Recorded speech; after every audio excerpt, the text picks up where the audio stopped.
일본에서 우편저금, 간이보험을 관리하던 기관인 우정성은 현재 민영화되어 일본우정그룹이라는 민간 회사가 되었지요. 이 민영화를 추진한 것은 1996년으로 그 중심에는 당시 정권을 잡았던 하시모토 류타로 내각, 그리고 훗날 총리가 되는 고이즈미 주니치로가 있었죠. 그는 1992년 제55대 우정 대신이 된 후부터 우정국의 만성 적자 체질을 개선하겠다고 주장한 후 본격적인 정치 행보에 나섭니다. 일본에서 우정국이 만성 적자에 빠진 1차적인 원인은 정부에 있습니다. 일본에서 우정 서비스는 신용도가 높은 곳으로 많은 사람들이 이곳에 예금하는 바람에 자금이 탄탄했는데 일본 정부는 거품 경제 시절 각종 국책 사업을 벌이기 위해 우정에서 대출을 받아 각 기관에 다시 대출을 해준 것이죠. 즉 300조엔에 달하는 예금은 사실상 제2의 정부 예산이었던 겁니다. 그리고 우리가 알다시피 일본의 국책 사업은 효율적이지 못했죠. 결국 이 돈은 회수되지 못했고 우정국은 만성적인 적자에 빠집니다. 정부는 어떻게든 여기서 손을 떼야 할 필요가 있었죠.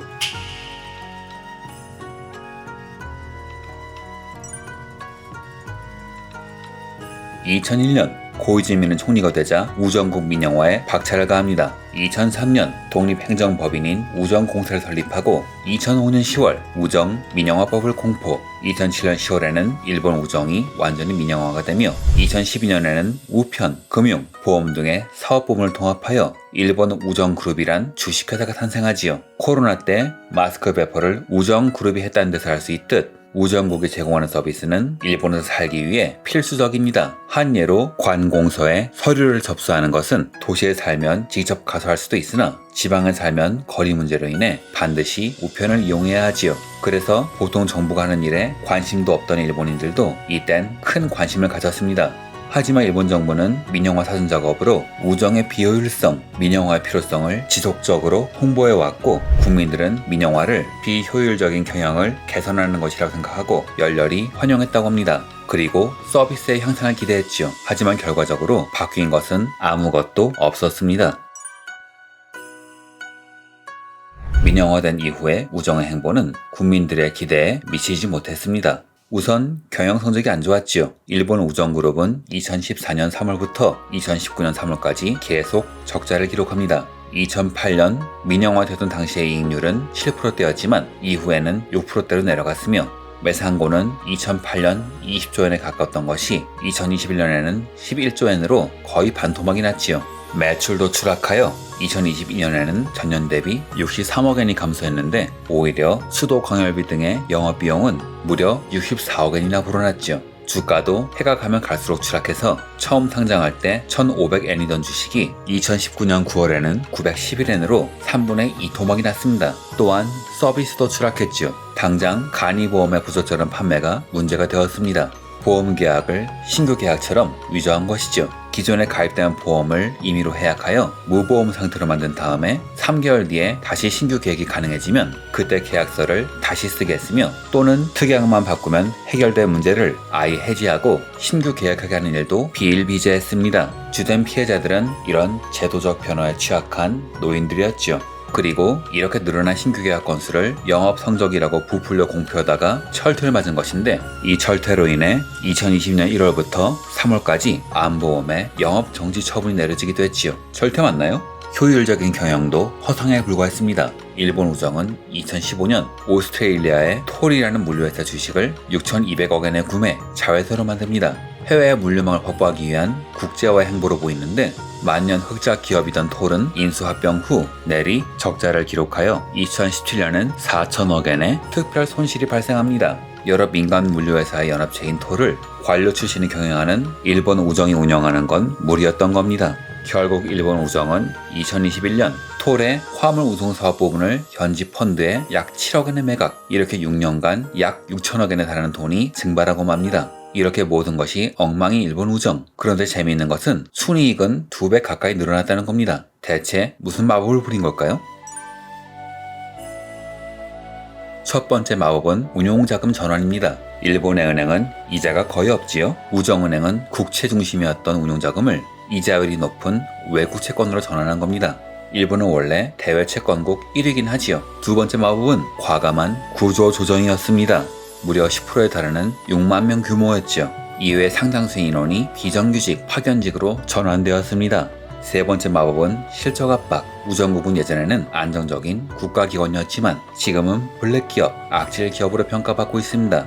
상사는 하루에 메일을 3번씩 보내 할당량을 채우는지 보고받았으며 직원들은 매일매일 하루에 맞는 사람들까지 포함 모든 일거수일투족을 문서로 작성하여 위에 보고해야 했지요. 할당량 압박으로 인해 사원들은 실적이 안 좋은 상품 혹은 불량 상품을 속여 팔거나 자비로 구입해서 실적을 채웠죠. 한 예로 지금 일본에선 연하장이 점점 메일로 대체되는 바람에 수가 나날이 줄어가고 있는데 우정국의 영업사원은 할당량을 자비로 산 후 이를 금권샵에 헐값으로 넘긴다고 합니다. 물론 이렇게 되면 연하장의 판매율은 더 떨어질 테고 실적은 더욱 줄어드는 악순환이 이어지죠. 심지어 이런 실적 압박은 비정규직, 파견사원, 아르바이트에게도 그대로 이어졌습니다.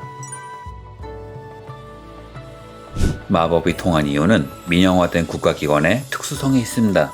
국가가 민영화를 하면서 생기는 이익에만 주목했을 뿐 민영화로 인해 잃어버린 이권은 놓지 않은 것이죠. 일본 총무성은 감독 강화란 명분으로 주식을 보유하고 있으며 이로 인한 온갖 권한을 행사하고 있는데 그 중에는 인사권도 있습니다. 현재 우정그룹에 요직에 앉은 사람들은 뛰어난 경영자들이 아니라 예전 우정국 시절 정리된 공무원이라던가 혹은 관료와 정치가들입니다. 2023년 기준 대표이사를 맡고 있는 마스다 히로야는 건설성 관료 출신으로 이외에는 교수로 활동하거나 정치가로 활동한 경력뿐입니다. 우정 관련 커리어는 단 하나, 우정민영화위원회 위원장 경력뿐이죠. 큰 실패를 해도 책임을 추궁받기는커녕 다른 기관의 장으로 갈 뿐인데 큰 실패를 해도 다른 기관의 중책을 맡을 것이 약속된 사람들이 과연 경영 효율화를 위한 제대로 된 공부를 할까요? 전문 경영인도 회사 상품을 항상 공부하는 시대인데 말이죠. 오히려 이런 쓸데없는 안정성은 온갖 부정의 온상이 되고 있습니다. 2021년 나가사키 스미요시 우편국의 전 국장은 특별한 직원들만이 취급하는 높은 금리에 저금을 가입시켜주겠다면서 현금을 편취 60명에게서 총액 12억 4천만 원을 사기쳤으며 동시기 구마모토의 전 국장은 암보험 고객의 개인정보를 개인적으로 팔아치운 게 적발되었죠. 2022년에는 가나다와시의 30대 주임이 고객의 신용카드를 도용, 현금 2천만 원을 부당 인출, 즉 고객의 저축을 자기 돈처럼 쓴 것이 발각되었습니다. 이 사람은 고객의 보험료 1,100만 원도 납부 과정에서 착복한 것이 드러났다네요. 이런 일이 일어나고 있음에도 불구하고 우정그룹의 상층부는 우정그룹의 직원들이 부정을 할 리 없다 라는 말로 문제를 수습하려고만 하고 있으며 과거 민영화 전에 높은 신뢰도에만 기대고 있죠. 하지만 그 강철거던 신뢰가 지금도 남아있을까요? 물론 이 우정 민영화가 고이즈미, 즉 자민당에게 좋은 결과만 안겨준 것은 절대 아닙니다. 2009년 일본의 민주당, 사회민주당, 국민신당의 3당은 중의원 선거를 앞두고 우정 민영화를 근본적으로 재검토할 것을 공약으로 걸지요. 이후 선거에서 승리한 민주당의 총리 하토야마 유키오는 민영화 재검토를 약속대로 추진했고 이후 민영화 과정에서 거래, 자산 처분에 문제가 있었다는 보고서가 공표되었지만 2011년에 취임한 노다 총리는 떨어지는 지지율을 만회하기 위해 자민당과 국정연대를 추진, 그 조건으로 우정 민영화는 다시 추진되었고 결국 2012년 완전 민영화가 됩니다. 제 생각은 이렇습니다.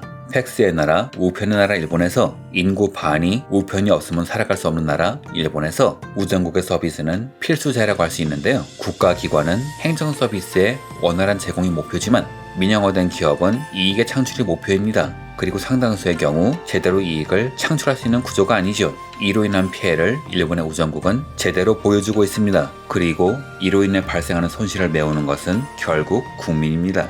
세금으로 투자를 해도 국민이 돈을 내야 하며 서비스의 요금을 올려도 국민이 돈을 내야 하죠.